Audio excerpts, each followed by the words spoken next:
thank you everyone for joining. I'm Timur Yarnell. I'm the CEO and co-founder of Neutronian. We are an independent data quality measurement platform. And thanks for joining our webinar with our esteemed guests. This is data quality scoring, and it's about identity and transparency in MarTech. And I will tell my corny joke just because it got a hit before. I have a 10-year-old daughter that heard what I was doing today, and she loves animal jokes. So she told me, what is a spider's favorite way to learn? She came up with, it's a webinar. So here we go. That's a joke you can use with your families tonight. So our guest today, wonderful group across the board. So let's go around and do a quick introduction, maybe just from left to right in order. Kayleen, if you want to kick off, and then we'll go to Andrea. Thanks so much for joining. Yeah, hi everyone. Absolutely. Thanks for having me. I'm Kayleen Onek. I am a director of verified data and technology over at Publicis Group, located out of Chicago. So spearheading all the work we do for Publicis as a whole with a lot of our data and identity partners. Thanks. Yes, thanks again for having me speak. I'm Andrea Kwiatek, Strategic Partnerships Manager with Goodway Group. I am based in Erie, Pennsylvania, and I head up our partnerships with data providers, inventory sources, measurement providers for all of our Goodway Group team. Great. Thanks, Andrea. Neil, you want to go next? Sure. I'm Neil Sweeney. I'm based in Toronto, at least for now. I am the founder and CEO of Kili. If you're not familiar with Kili, we're a privacy ecosystem that is aiming to provide consumers with access to their data, and once with access, the ability to be compensated for their data. Great, thanks. And then Mark, I don't know if Mark's showing on the screen. Let me pull you up there. Your photo isn't, so we can see you now, Mark. Yeah, hi, I'm Mark Dye. Previously, I was co-founder of Bizzo back in 2008, which we sold to LinkedIn. I'm currently Chief Strategy Officer at Bombor. I've been here about 4 years. And we are headquartered in New York, and I live in St. Petersburg and commute prior to COVID. Fantastic, great. And Devin is our independent. So I've spent several decades running, operating, and around information data analytic businesses, more in the financial risk space, having also run S&P, and now I invest in a lot of data analytic type of businesses, and which will now be obvious to you why I was drawn to Neutronian and the team and what they're trying to do here, because I think this will really address a number of issues that most of the folks in this data ecosystem face. Great, thanks, Devin. Yeah, Devin's been an invaluable advisor and investor to Neutronian, and everyone here, great formal and informal partners. So I'll just run through a couple of quick slides, and actually we'll take this down here in a second, but the dialogue, and we want to thank everyone for joining. The point of the discussion is that Neutronian did release our core methodology white paper last week on Monday that goes through our data scoring methodology, and we call it the NQI, or Neutronian Quality Index. And if you'd like to download it, it is available on our site right now at neutronian.com, and you can find it under white papers. So there's the link. And the quick overview is that we define 5 top level categories of data quality. We believe it's the most comprehensive, designed to be global in nature, and the intent is to cover everything a marketer needs to know for evaluating data quality. So the 5 categories that we've got here: consent and compliance, source transparency, data set characteristics or composition, the methodology and manner in which it's processed and modeled, and then ultimately getting into performance, which includes things like accuracy assessments, KPI performance, coverage, scope, etc. So to look at the framework, and I don't know if I can move this, I'll pull this down, but the framework would actually be starting at the category level, and we would have, generally speaking, aspects that would be subcategories. So within each of these top 5 categories, we'd have another 10 to 15 aspects. And then within each aspect, we would have a rating on what we call a dimension level for certain standards and mechanisms. So again, the screen might be covering part of it, but a very high level example, and the white paper goes very in depth on this. It's 15 to 16 pages. So I do want to congratulate all of our panelists for memorizing it already, that they've been in depth. So there's going to be a live pop quiz on each of these, but I want to thank everyone for reading it. But the idea would be then within consent and compliance, we would have the subcategories of what is the method for gathering consent, for example, and what are the remediation processes when there's an issue detected with that. So you break up those two, and between in each side, looking at what standards are being adhered to, what are the mechanisms for gathering consent, the frequency of consent, and the verification method, for example, would all roll up into a score. And Neutronian would apply a weighting to each of these scores, or as we get right to it, a marketer or an agency or buyer would have the ability to apply custom weightings, because we know that a standard score is useful to a certain extent, but a customized score is probably more applicable. That's a very high level overview. Again, the white paper covers this in depth, and we'd like to encourage people to download that. And so I'll pull off the screen share now, but that would be the quick tour. And as we go through this, obviously in the background, we know that the ecosystem is going through a transformation in identity and cookie deprecation. So how do we apply there? I think we'll cover that. But I wanted to start first with Andrea and Kayleen. Just maybe Andrea going first from a Goodway perspective. You've got very good, rigorous data quality vetting already. I know that you point to that for your clients. Just high level, what can you talk to, what maybe some of the appeals at having outside measurement, or what you might use it for? We're obviously testing it out together, and so I know you don't want to officially commit, but what types of things could you speak to as being a benefit? So we take an approach to our data auditing evaluations as we did to supply, and that asking for that same transparency. And with the supply path, it's a black box. We didn't quite know what we were actually buying. So with data, it's pretty much the same thing. We're always asking the providers what's under the curtain, what's the methodology, how are you getting consent from these pieces of data, and having a third-party verification standard begin that process for us would be a huge, lift in the first step of our verification process. Just because in a company like our size, talking to many data providers is very tasking, and trying to identify which one's the best for our clients in meeting their objectives and goals. And if there's something that's already standardizing who is doing what with their data and how often are they updating it and getting that consent, that would just be a huge help and a really great resource in us starting those vetting conversations. Great. Yeah, thank you. I think that's exactly what we aim to be. So that's great. Kayleen, what about from your perspective, especially Publicis? You've got a long track record. I think we even talked before, even looking at the verified program, and then you've got partnership with Epsilon. And just so from that perspective, what kinds of things are you seeing, and where could be a benefit and where maybe not? But we'd love to hear your first thoughts on that.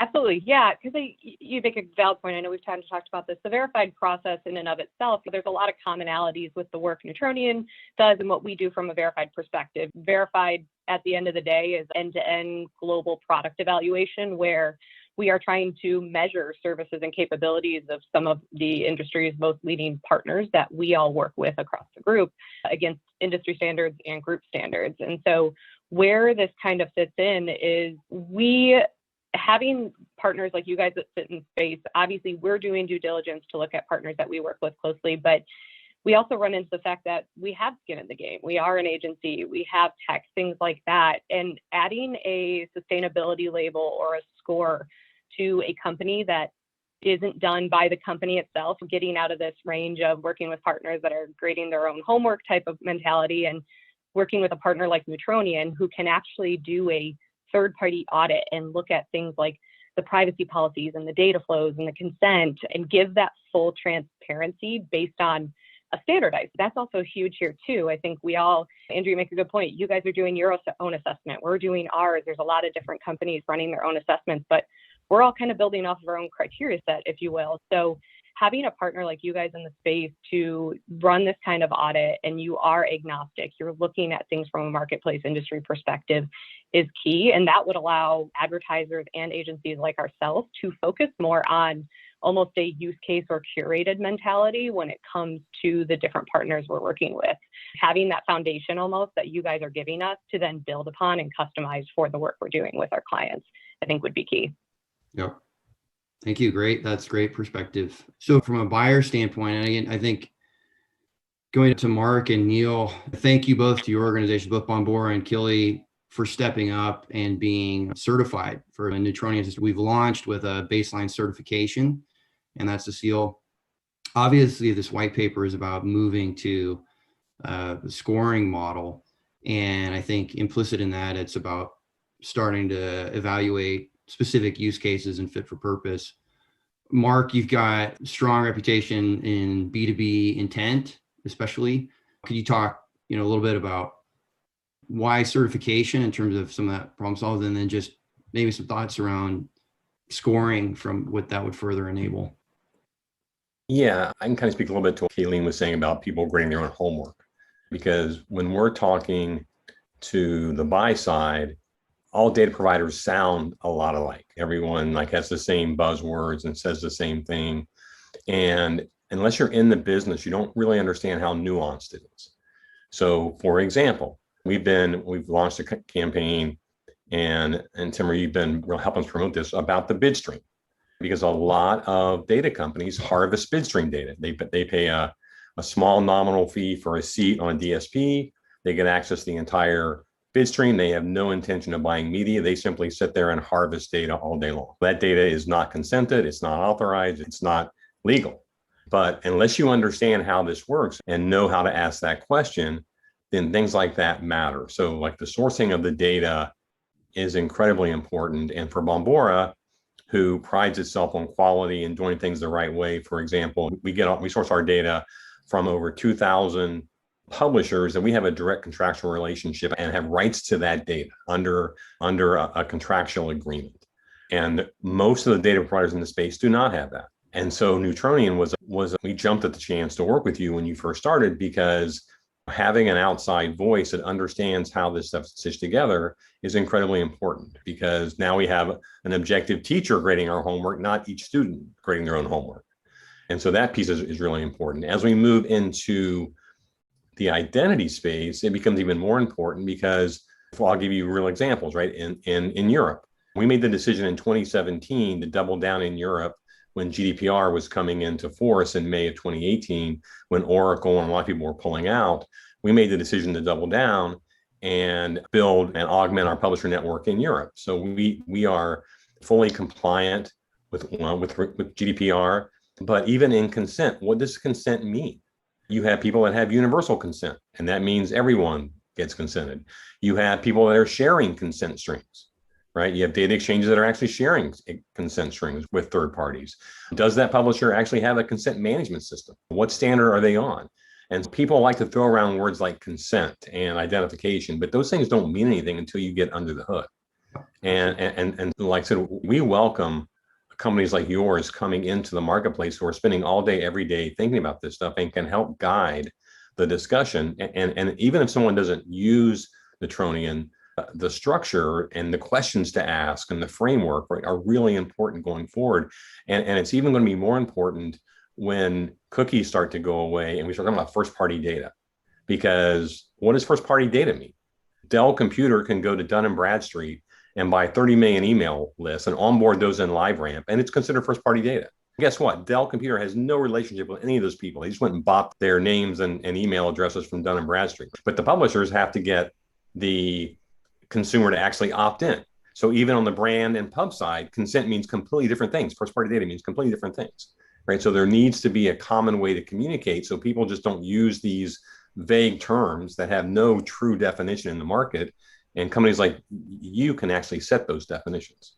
Yeah, exactly. I like having you on the panel, Mark, because you're never afraid to touch on the good talk. We're going to have good debate on that. I like that. But I agree with you. I think on the bid stream point, Neutronian certification is one of the things that we aligned on. We verify there is no use of bid stream. And I think we're in a unique position to where as an auditor, we can I can look at both you and Neil and say, I know your entire source list, but I'll never publicize that. And I don't have to, I'm not going to disclose that source list necessarily to Goodway or Publicis, but I can tell them that you are doing exactly what you say you're doing. And I can verify that you've attested to me that you're not using Bitstream data. You're not doing that. So I think that's very vital, I think, in the bridge. And I think your points are dead on. And I think Devin has experience on looking at that from the financial ecosystem. But Neil, I guess you next, you've got a unique perspective in terms of, I think, really factoring in some user compensation with a Kili model. So I think both from a certification standpoint, but as you're now building out your business, you are first like Series A phase, like Neutronian, you're building out a data business. What advantages are you seeing? And also, are you able to think about what to score in terms of best use cases to offer to a Publicis or a Goodway using this?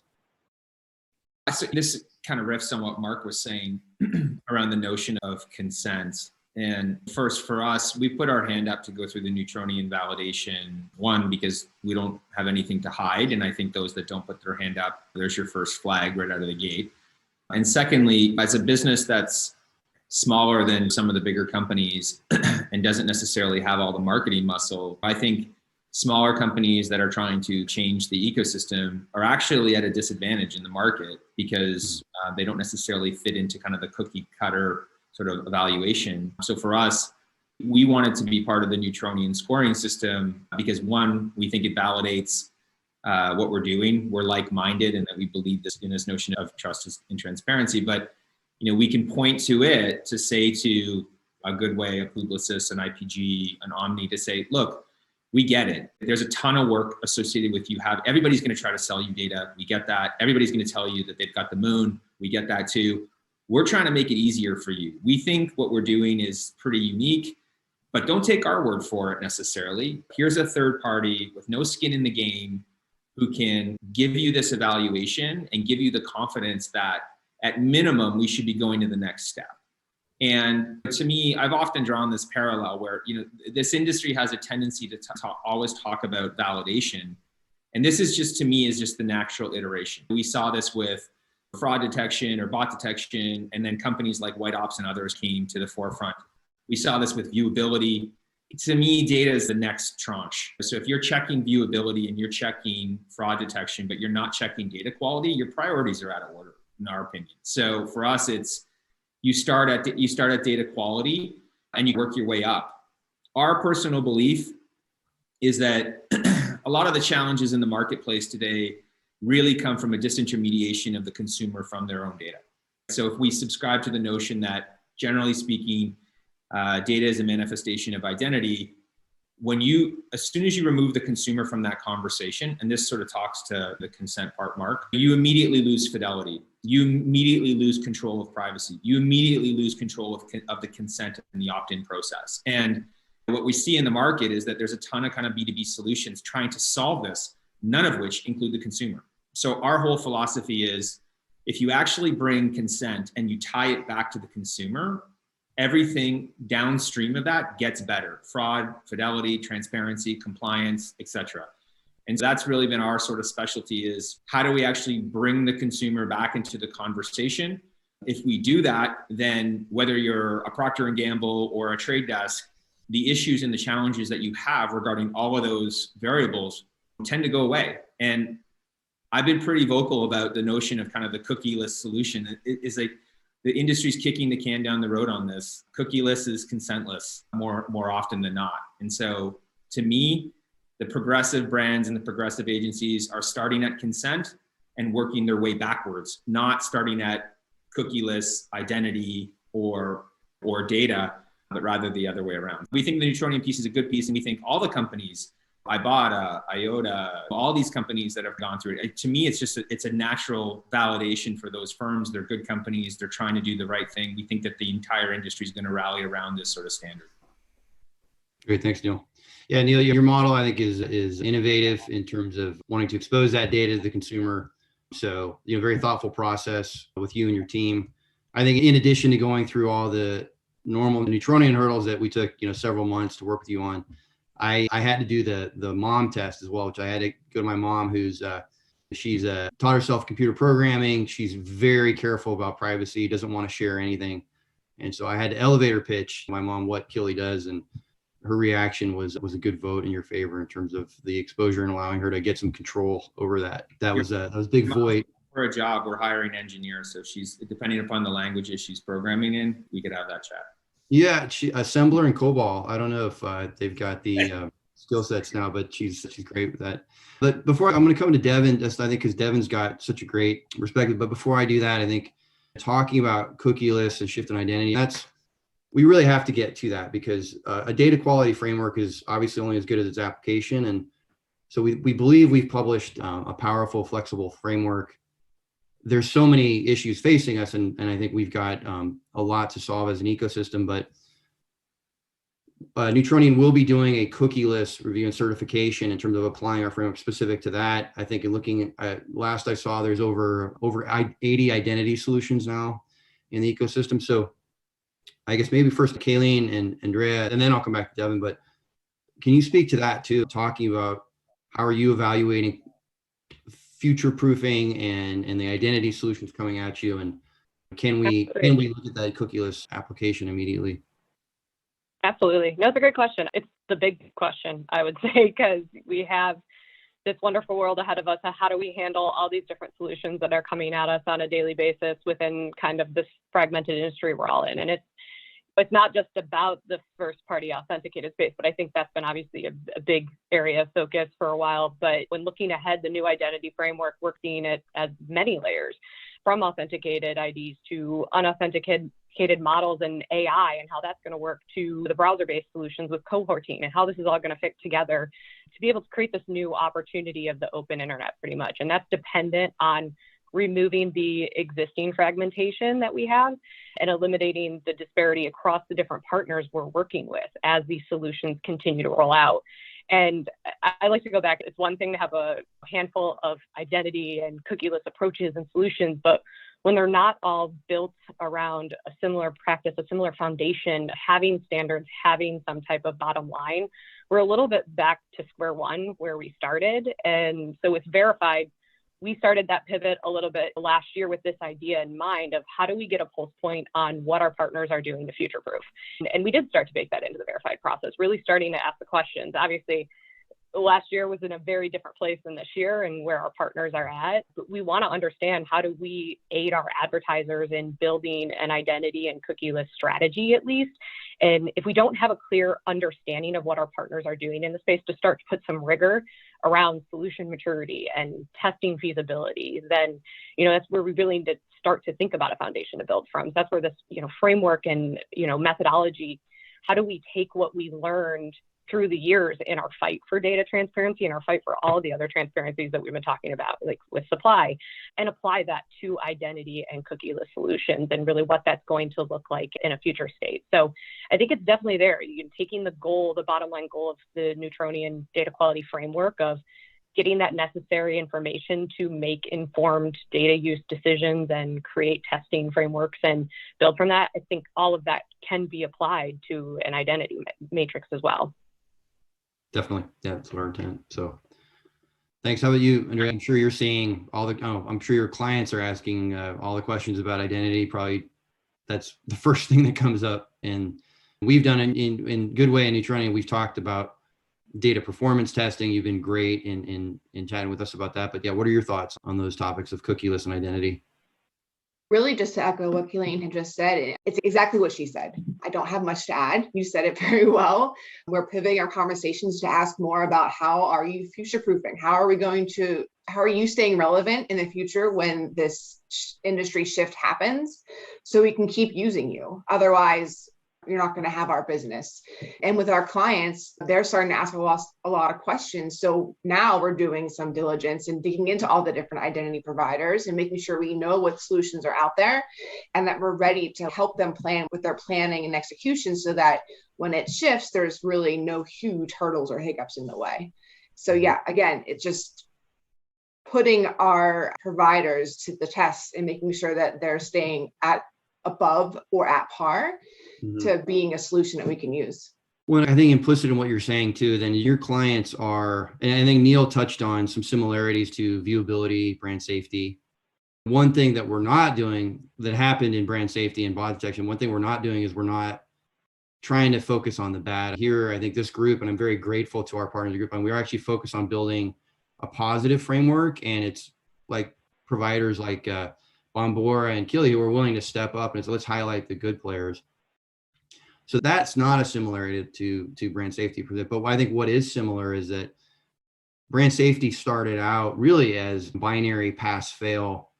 Is this inventory brand safe or not? It was always more nuanced for those who are in. And then very rapidly, so in 2012, 2013, it's brand safe or not. And then I think around 2015, 2016, the concept of sentiment analysis and taxonomy analysis really took off right around the same time that the differentiation between MarTech and ad tech did, where MarTech is really customized to the client internal marketing stack. You're helping your client get that type of customized solution, whereas ad tech is, CPM driven. It's more outside party. And I think our goal is to be part of the stack. And I guess for you, Andrea, I think implicit in that is that you are seeing customized requests from your clients, help us stitch data sets together. Is that accurate?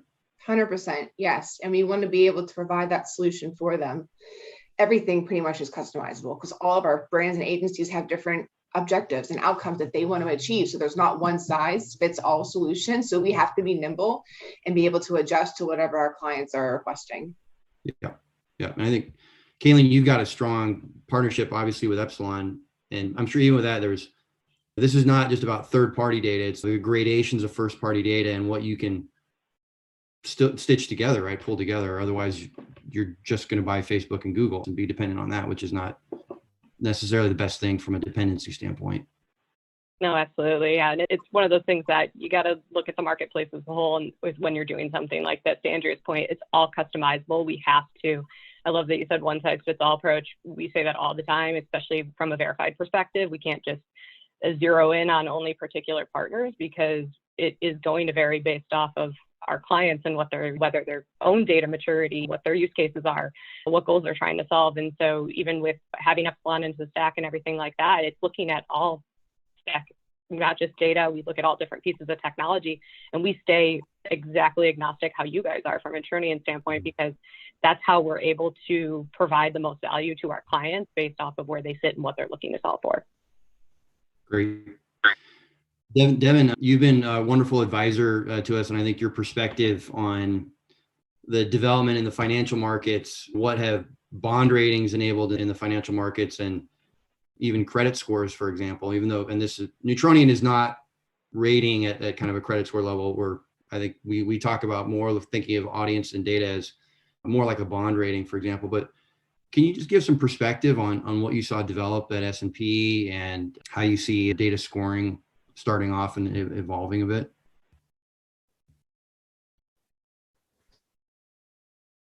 And I think you might be on mute. Sorry, I am sorry. Yes, Timur, listening to Andrea, Kayleen, and Neil and Mark, they brought out a number of words that really resonate, and that's what drove me to Neutronian: transparency, making sure the data is verified, making sure it's accurate. Otherwise, how can you do the applications off of that? Because if it's not, then everything becomes wrong. So let me offer 4 perspectives. One, and that will explain also what drew me to Neutronian. First, as a context of the credit ratings, when you think about the financial crisis of 2008, there was a lot of mispricing of risk in the mortgage sector. And there were many reasons that attributed to that, including errors in the model. But one of the other big contributors to that error was the lack of data reliability and data quality.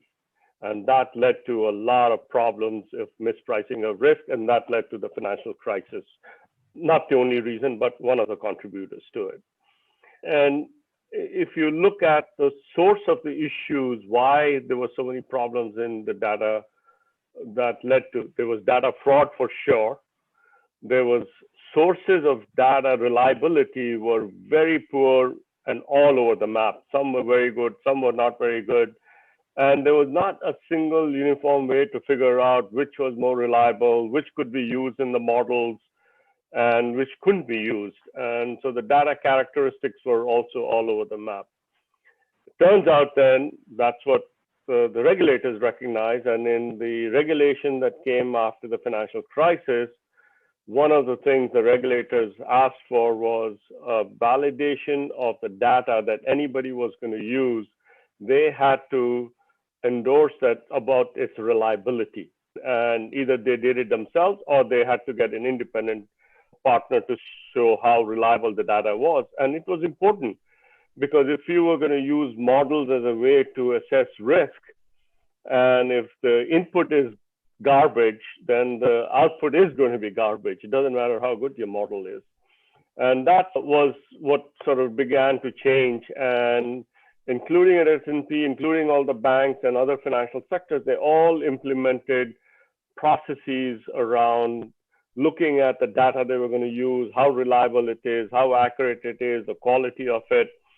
And that kind of stuck with me. And as I started to think beyond the financial sector, everything was moving towards machine learning, AI, using automated decisioning, but all that is still fundamentally relies on the foundation of good data. And if the good data is garbage, it doesn't matter. The automated decisions are going to be garbage. And so I started thinking, okay, this is a good problem to address because the automated decisioning is much larger beyond the financial sector when you look at every other sector where it's being applied now.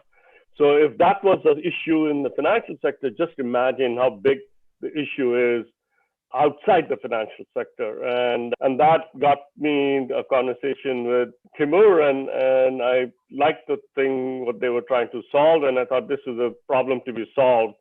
And that's what drew me to it.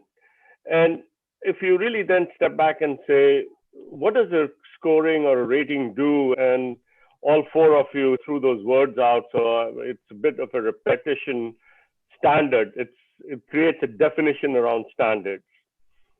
It creates a common way to communicate, creates a common vocabulary. So when different players in the ecosystem are talking to each other, they are not spending their time trying to explain to each other, no, what did you mean? Or talking past each other. There's a common way to engage. And that's very important. It creates efficiency. I think one of you talked about when you're doing due diligence on the providers, if everybody is going to do its own due diligence, of course, it's going to add cost to the ecosystem. It doesn't matter.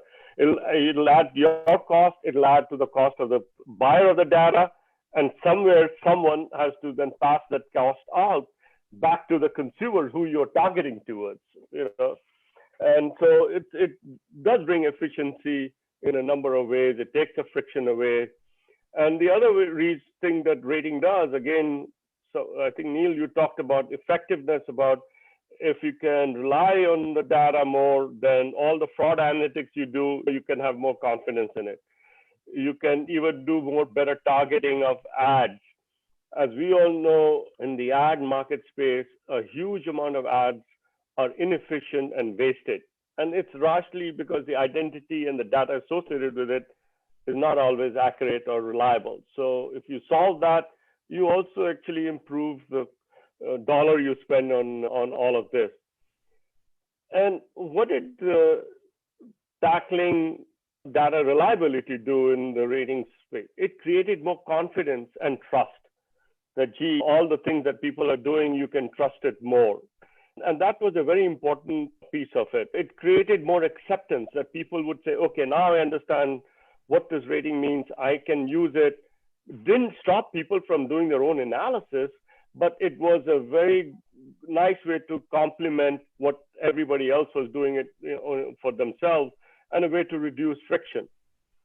I know from my context and background, I talk about S&P rating, but you can see an analogy across many other parts of the financial sector. Morningstar gives a rating because what it does, it lets the advisor communicate very simply and clearly to an investor, individual investor, what that investment risk is, what the performance opportunity is, and how much confidence you should have. So it lets the advisor do it more efficiently. It gets the investors more confidence in it. It just creates more transparency and efficiency across the whole system, as there's a FICO score. So all of us go get credit. The whole credit system would fall apart if we don't have something like a FICO score.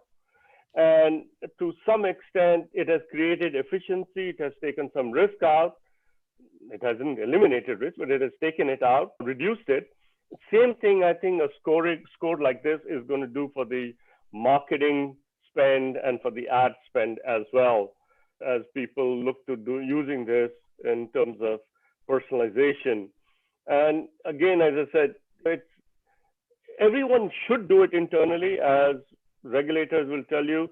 For the risk of banks and the other investors, you must do your own analysis, but you can use a third party to validate yourself. And it's the same analogy here. Mm-hmm. So let me just pause here, Timur. No, thanks, Devin. That's great perspective. And I think for all of us and for the folks watching, I think it's important to note that when you're speaking from the experience of, I believe you were president of S&P from 2008 to 2015. Is that right?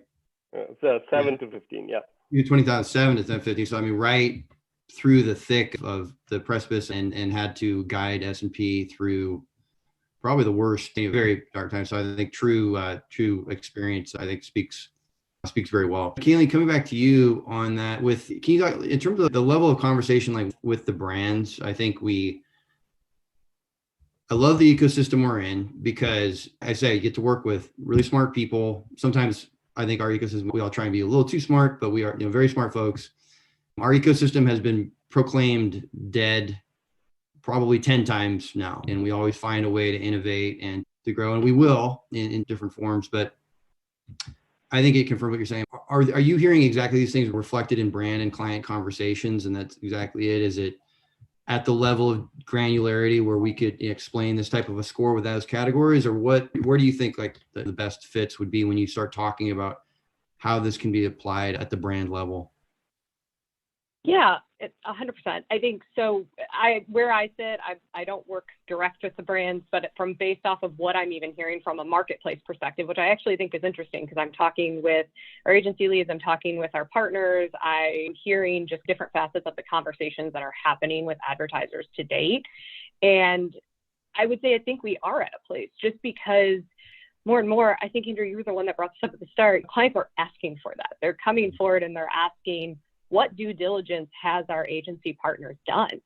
And especially when it comes to data, because we're in this world of, we have to start looking at how do we mitigate risk, and the bottom line of the quality of the data that we're all working with as an agency on behalf of our advertisers, as advertisers themselves, and the obligations that puts on them. So I would say I think we definitely are at a point in the conversation happening. I think agencies over the past couple of years have definitely, especially with Publicis, our agency leads are asking so many more questions about Verified. They're using the resources we're putting out based off of the due diligences we're doing.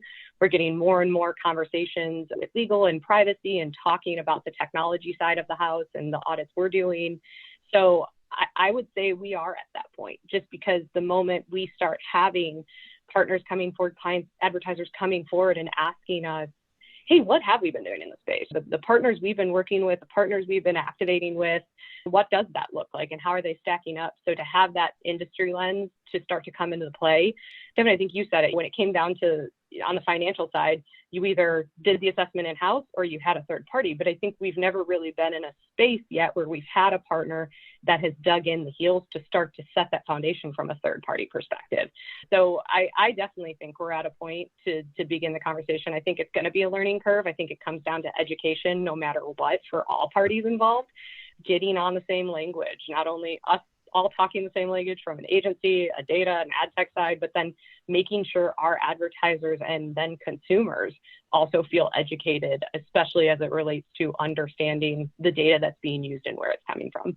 Sure. Yeah, I agree with that. And I think when we look at what did brand safety mean in 2011, 2012, it wasn't really very well defined. From experience, what did bot detection mean in 2013? Well, that nobody wanted to talk about that, and there were no standards, but those emerged 4 or 5 years later. Viewability, the same. And I agree. I think very confident that Neutronian will be a part of it, but there will be a growing ecosystem on this data quality standardization. And one thing I would want to add as a pitch here, I think IAB is doing some good work in terms of helping to standardize that. And obviously, very different model from Neutronian, but Neutronian is part of that IAB working group. And so, for example, everything we're talking about with our categories, we believe is compatible with the seller-defined audiences that IAB is taking feedback on and working on. And our process, which is designed to be ongoing monitoring and very regular checks and ultimately scoring, I think we could look at as taking a position for the buyer. But the point is, I think we view that as compatible and extending off of what IAB is doing. But Andrea, coming back to you too, I think you work with a good mix of platforms. Goodway as I'd say a strong medium-sized agency, I think sees all that. Do you see that? Are you hearing about that sensitivity, not just from the largest brands, but the smaller players too? I think you work with all sizes, but like, what's the level of awareness, maybe even from a mid-sized marketer, what you've heard directly or anecdotally? Yeah, again, I don't get to work directly with our clients. I haven't worked with clients in a while. I kind of missed that. But anyways, I've been hearing from our teams internally that it is becoming a more common ask, and they are starting to read the headlines and are starting to pay attention, and they're starting to understand the sensitivities that come along with data and consent and privacy. And they want to know what we're doing to assist them in, or what are we doing with our buys, and how are we making their buys more effective, and who the partners that we're using. Right. All of it, ethical, transparent, effective, probably all that comes in. Yeah. Great. Cool. Mark, I think, you probably work with some of the most sensitive brands at times, I think, because in the financial firms, I think some of the players that have some of the most rigorous vetting, credit card players, the banks, you've been through that. I think this is just as strong, if not stronger, in the B2B world. There's no free pass or nuance, in that, but maybe speaking a little bit more from the B2B angle and maybe how you think about B2B in general we have Mark Ginsberg from Amex on our advisory board as well. And obviously Amex is incredibly careful about any data that they ingest onto other areas. So can you maybe give some dimensionality to how you think about your B2B brand partnerships and where the different needs might fit in?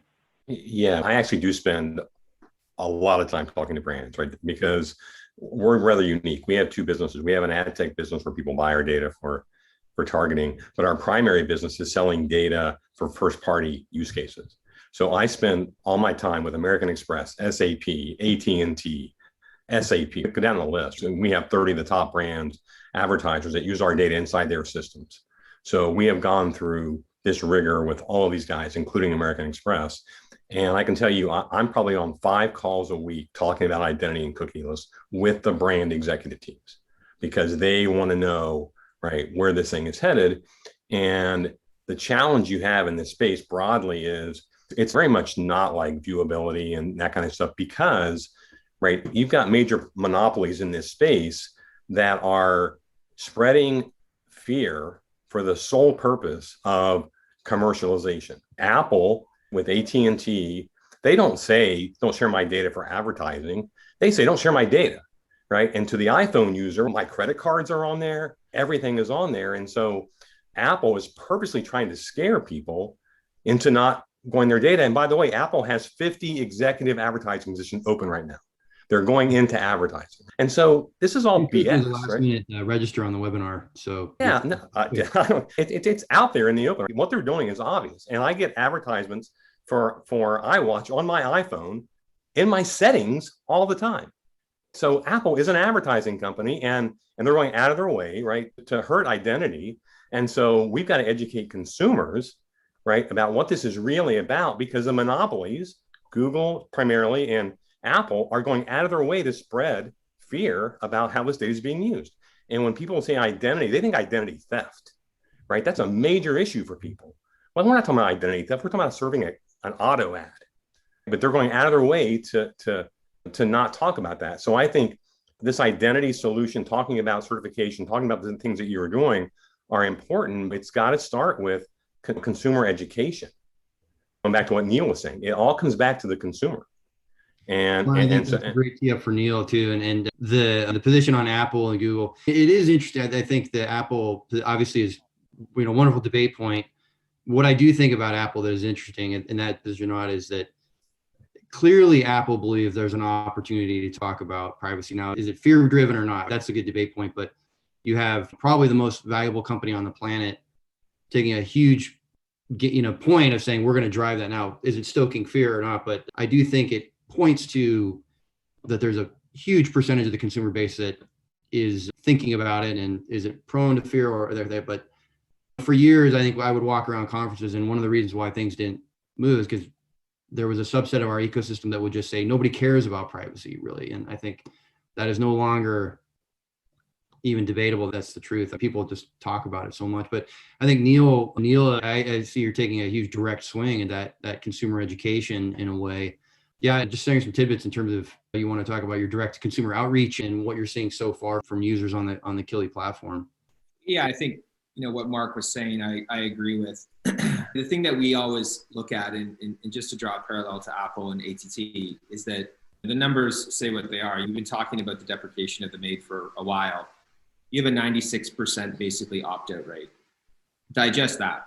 So 96% of people don't want to be tracked. And now, whether or not that's the right definition or not, there's clearly this underlying belief amongst consumers that when presented with the opportunity, they say no. So for us, when we look at the data market, we think that the actual challenge in the data market is first access. That's what we actually think the biggest problem is that I think everybody would agree that everybody on the planet over the age of 16 has the data profile that already exists on them today. That profile is being amalgamated and sold without the consumer's involvement. That's fact. That's happening. That's what's powering thousands and thousands of companies around the world.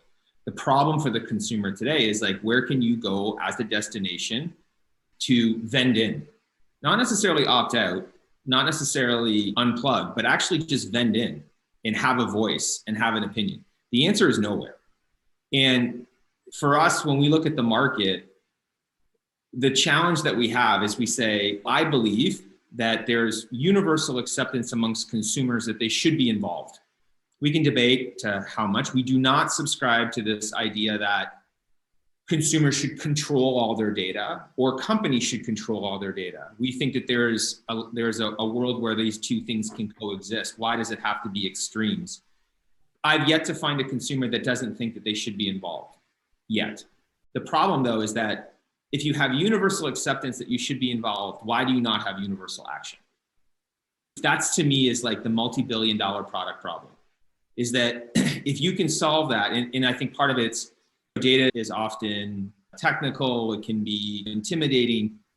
To me, one of the biggest challenges is that there's no destination. There's nothing that you can rally around. There's nowhere where you can go to build momentum in a movement around making this change.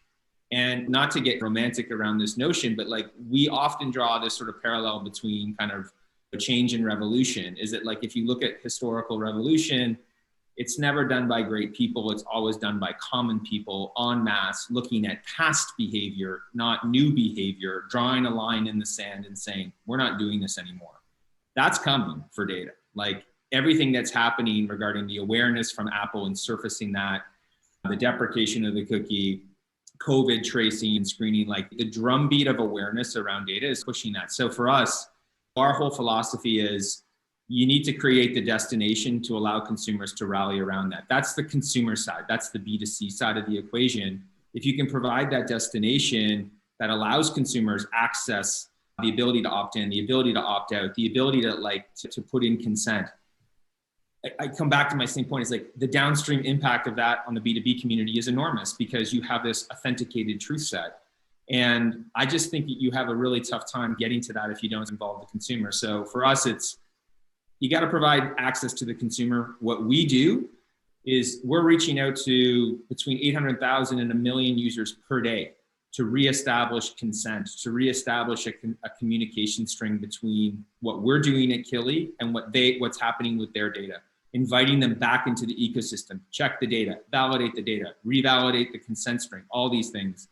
And we think that's a really important piece. Once you actually provide access to consumers, The list of things that you can do from a product perspective are endless. SSO, you can do it. Compensation, you can do it. KYC, AML, you can do it. It's almost endless, but it all starts with this amalgamation back at the consumer level. And again, I don't know any consumer who thinks it's a bad idea. The problem is, how do you actually build the foundation in the house to do it? It's really hard. It's really hard to do, but that's the direction that we're going in, is let's be the consumer face. And as a byproduct of that, do we help Publicis, IPG, any other company that has this reliance on data, and providing kind of the validation, fidelity, and transparency?